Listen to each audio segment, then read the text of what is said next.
So enough time for me has passed to talk about the Deadpool Wolverine to go all out the spoilers, so if you haven't seen the movie, click on the like button and come back to this video later. With Deadpool Wolverine being the first R-rated Disney movie, I was a little bit skeptical because considering Disney's track record, well, they can be a little too friendly and honestly they can get soft on us most of the time, but boy was I wrong, thank god they actually pulled it off. The action was a breath of fresh air. You actually get to see blood spill on the floor and splattered everywhere. It wasn't like a typical MC movie where a person gets stabbed or shot and like doesn't show any blood. Then overall, it actually felt like a Deadpool and Wolverine movie with them going all out with their weaponry and also Wolverine going all with his claws. But the biggest highlight was seeing Ryan Reynolds and Hugh Jackman back on the big screen together after a decade since X-Men Origins Wolverine. And unless we talk about that Deadpool, or should I say So Pool, the better. We don't talk about So Pool. That's not actually Deadpool. Without Ryan Reynolds and Hugh Jackman back, we certainly would have gotten these little necklaces. Look at this. Look at that. Oh, these are precious.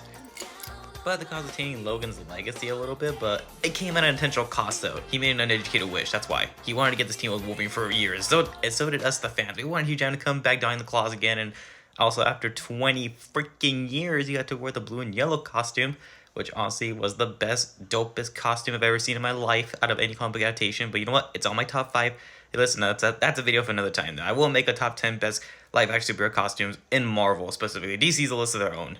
The chemistry between these two guys, not just the characters but the actors themselves, because they're best friends in real life, it just translates well to the big screen. Honestly, it's one of my favorite buddy relationship duos in a movie I've ever seen.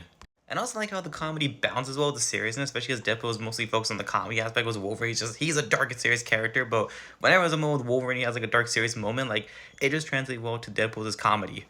And despite being mostly a Deadpool movie and a comedy for the most part, I like how it's a deep, meaningful message about finding fulfillment and like finding purpose in life. Because it does really hit hard once you find out that Deadpool is trying to find ways to matter. Even in the MCU, he tries to get recruited by the Avengers but gets rejected. And then you find another variant of Wolverine who has a much more tragic backstory than the Fox Wolverine, where he lets his whole team down. And that's what brings these two together.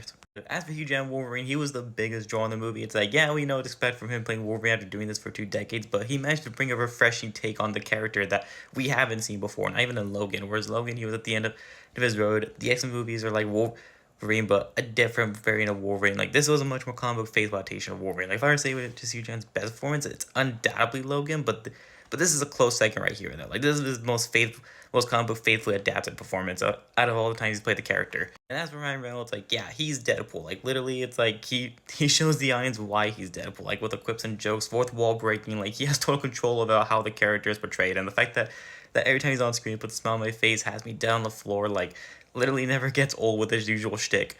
Especially the Disney and Kevin Feige jokes, which he goes all out for in this one, and it's totally hilarious. Yeah, this movie showcases the fact that both of these guys, Jackman and Rhodes, are both born to play the roles that they are casted in since day one, and I can't see anybody replacing them anytime soon in the future. Oh, and there's multiple cameos in this movie, which honestly, I won't get into it in this video, but I will reveal in a top 10 cameos video here this week, but it will leave a jaw dropping, that's all I gotta say. But overall, Deadpool Wolverine, it is definitely top 10 MCU movie material, which I put it safely in the top 5, like around like maybe number 5. I have to re-examine my ranking of the MCU, but for now it is number 5 of my movie ranking of the MCU. And it was a breath of fresh air seeing an R-rated Disney movie that was not connected to any of the other movies, and it was in fact its own thing without having to do your homework with all the other movies, except rewatch the Deadpool trilogy. But other than that though, it just felt like its own movie. So if you love the character Deadpool and Wolverine, go give it a watch, especially if you're in it for Jackman and Reynolds' performance. You won't regret it. And overall, it is a worthy level to the Fox Universe 2000 superhero movies, so yeah, I recommend checking it out on the biggest screen possible, or in fact check it out in 3D.